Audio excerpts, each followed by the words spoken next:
অনেকদিন মায়ের হাতে লাল চিংড়ি দিয়ে পাকা লাল কুমড়ো তরকারি খাইনি।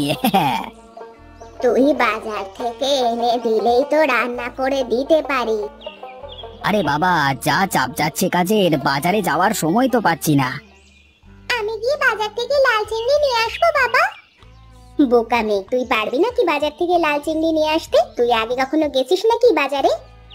আরে বাবা, আগে যাইনি বলে কি এখনো যাব না? সবকিছুরই তো একদিন শুরু করতে হয়। কিন্তু এত ছোট বয়সে তুই তো বাজারে যেতে আসতেই রাস্তা গুলিয়ে ফেলবি। রাস্তা হারিয়ে ফেলবো কোন দুঃখে শুনি? আমি তো এই রাস্তাতেই হেঁটে রোজ বন্ধুদের সাথে স্কুলে যাই। চৌরাস্তা থেকে আমার স্কুল ডান দিকে আর বড় বাজার বাম দিকে। আর ছোট ছোট বলে আর লাভ নেই মা, আমি এখন 11। ঠিকই তো বলেছে মিনি, মেয়ে বড় হচ্ছে, আজ নয় কাল তো আরো বড় স্কুলে ভর্তি হবে। দুদিন বাদে শহরে কলেজে পড়তে যাবে। ছোট, তুই ওকে টাকা দে, ও যাক বাজারে। সাবধানে যাবি, দেখে রাস্তা পার হবি। উফ উফ বাবা, আমি তো বললাম যে আমি ওই রাস্তা দিয়ে রোজ স্কুলে যাই। দিদি ভাই, তুমি যত বড়ই হয়ে যাও না কেন, বাবা মা যা বলে তা মন দিয়ে শুনতে হয় আর অক্ষরে অক্ষরে পালন করতে হয়। বাবা মা যা বলেন সব সময় ভালোর জন্যই বলেন। দেখো না তোমার বাবা কেমন আমার সব কথা শুনে চলে। তা দিদি ভাই, লাল চিংড়ি আনবে তো, কিন্তু বাজারে তো আর খুব ভালো পাকা লাল কুমড়ো পাবে না। সেটা পাবে কোথায়? আরে দিদুন, আমি কি আর বাজার থেকে লাল কুমড়ো নেব? বাজার যাবার পথে পল্টুদের বাড়ি পড়বে, ওদের বাড়ির বাগানে তো লাল লাল কুমড়ো ভর্তি থাকে। ফেরার পথে ওদের কাছ থেকে একটা ভালো দেখে লাল কুমড়ো নিয়ে নেব। ছোটু, তুই তো খেতে যাবি, তাহলে এক কাজ কর। মিনু, তুমি লুকিয়ে লুকিয়ে মিনির ওপর লক্ষ্য রাখো, ও যেন বুঝতে না পারে তুমি ওর ওপর নজর রাখছো। শুধু দেখবে মেয়েটা যেন কোনো সমস্যায় না পড়ে। শুধুমাত্র সমস্যায় পড়লে তুমি ওকে সাহায্য করবে, না হলে ভুলে ওর সামনে যাবে না, তাহলে ওর আত্মবিশ্বাস কমে যাবে।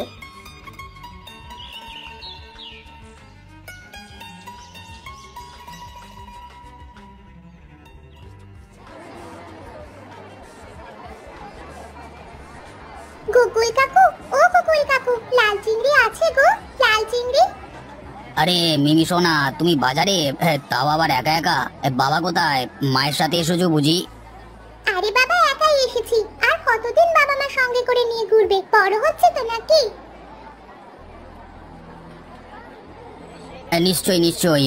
তা আর কি কি কিনবে বাজার থেকে তুমি? না, শুধু লাল চিংড়ি নিতে এসেছি। আছে কি তোমার কাছে? আছে তো। তা তুমি কতটা নেবে শুনি? 1 কিলো মতো দিলেই হবে। তা কি রান্না হবে শুনি বাড়িতে? লাল চিংড়ি দিয়ে লাল কুমড়োর তরকারি হবে। তা কে রান্না করবে, মা না তুমি? এমন বোকা বোকা কথা বলছো কি করে কাকু? আমি কি রান্না করতে পারি? রান্না মাই করে, আর মাঝে মাঝে দিদুন করে। আজ লাল চিংড়ি দিয়ে লাল কুমড়োর তরকারি করবে দিদুন। তাহলে তো খাসা তৈরি হবে। তা যাবো নাকি আজকে দুপুরে তোমাদের বাড়িতে লাল চিংড়ি আর লাল কুমড়োর তরকারি দিয়ে ভাত খেতে? যাবে তুমি? গেলে বাবা খুব খুশি হবে। সেই তো বছরে একবারই যাও পুজোর সময়। না রে মা, না, আজকে হবে না, পরে কোনো একদিন যাব, কেমন?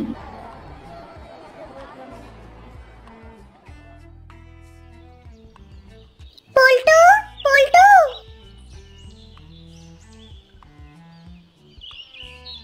আরে মিমি, বল কি হয়েছে? ভাই, তোর বাবাকে বলে একটা ভালো দেখে বড় দেখে পাকা লাল কুমড়ো দিবি রে। আর দাম কত দিতে হবে বল? ভাই, তুই বলতে পারলি কথাটা? তোকে একটা কুমড়ো দিয়ে আমার বাবা টাকা নেবে? এটা হতে পারে? না রে ভাই, সত্যি আমার খুব ভুল হয়ে গেছে। আমায় মাফ করে দে ভাই, আমার ওভাবে বলা উচিত হয়নি। ঠিক আছে, চল আমার সাথে।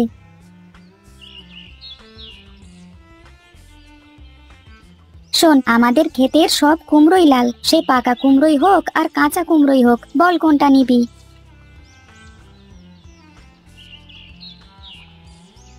ভাই, পারলে আজকে চলে আয় দুপুরে আমাদের বাড়িতে। দিদুন লাল চিংড়ি দিয়ে লাল কুমড়োর তরকারি করবে, আয় না সবাই মিলে একসাথে আনন্দ করে খাবো।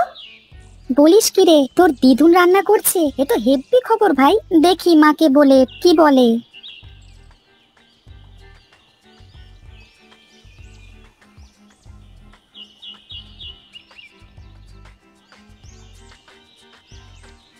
কি বাজার হলো রাজকুমারী?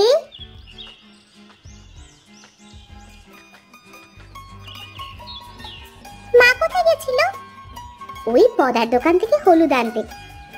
ওই যে তোমার লাল চিংড়ি আর লাল কুমড়ো, বলো আর কিছু কি আনতে হবে? না রে মা, সবই আছে। বৌমা, তুমি কুমড়োটা কেটে ফেলো।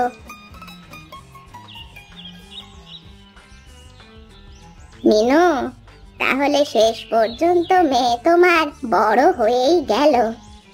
তার বলতে মা, দিদি ভাই আজ লাল চিংড়ি আর লাল কুমড়োর তরকারি রান্নাটা ভালো করে শিখে নিও, পরের বার তুমি বাবাকে বানিয়ে খাইও। দিদুন, তুমি শেখাবে আমাকে? কেন শেখাবো না?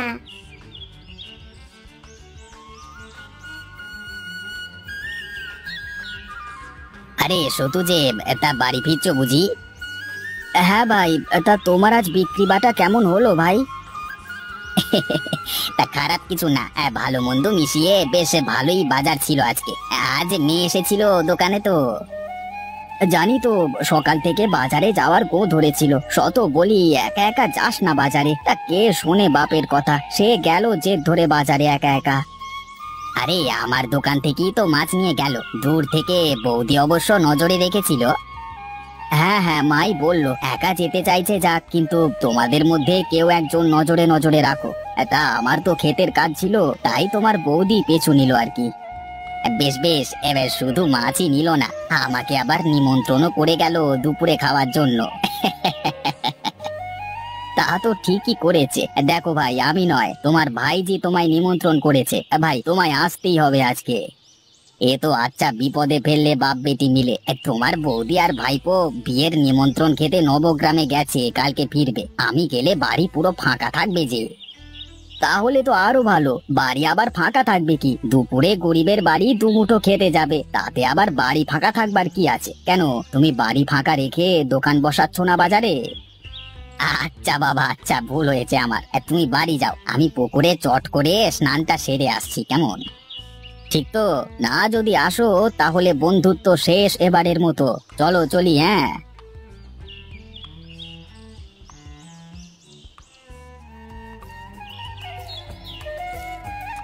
আর বলো না, কি কাণ্ড হয়েছে। তোমার মেয়ে আমার ছেলেকে গিয়ে দুপুরে খাওয়ার নেমন্তন্ন করে এসেছে।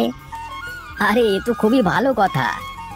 এ তো দেখছি বাপ বেটি দুই সমান। আর তার সাথে আমার ছেলেও নেমন্ত্রণ পেয়ে তোমার বাড়িতে খেতে যাবে বলে সে যা বায়না জুড়েছে তার মায়ের কাছে, তা আর বলবার নয় গো। তা ভালোই হলো তোমায় রাস্তায় পেয়ে গেলাম। আমি আর যাব না, তুই সতু কাকার সাথে চলে যা, আমি বিকেলে গিয়ে নিয়ে আসবো, কেমন? এই শান্ত হয়ে থেকো বাবা, একদম দুষ্টুমি করবে না। কাকা কাকি দিদুনকে একদম বিরক্ত করবে না জানো।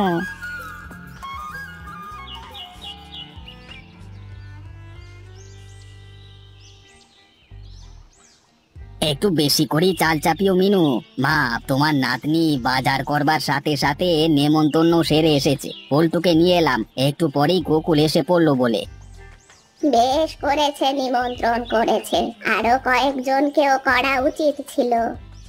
হ্যাঁ মা, লাল চিংড়ি আর লাল কুমড়োর তরকারিটা বেশ জমিয়ে রেঁধেছো তো? আরে আমি কোথায় রাঁধলাম, কেটে কুটে দিয়েছে তোর বউ আর রেঁধেছে তোর মেয়ে। আমি শুধু বলে বলে দিয়েছি। তুই রেঁধেছিস? হ্যাঁ রে, খাওয়া যাবে তো? না খেতে পারলে বাড়ি গিয়ে খাস। মিনি, তুমি পল্টুকে নিয়ে গিয়ে বাগানে খেলা করো, খাওয়ার আগে মা ডেকে নেবে, কেমন?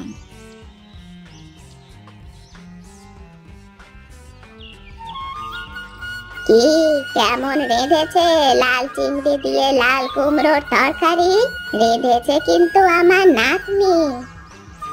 খুব ভালো, খুব ভালো, হেভি হয়েছে। ওরে বাবা, ভালো, কিন্তু ঝালটা বেশি হয়েছে। ওরে বাবা, একটু বেশি করে চিনি দিতে পারতিস। উফ, কি ঝাল রে বাবা।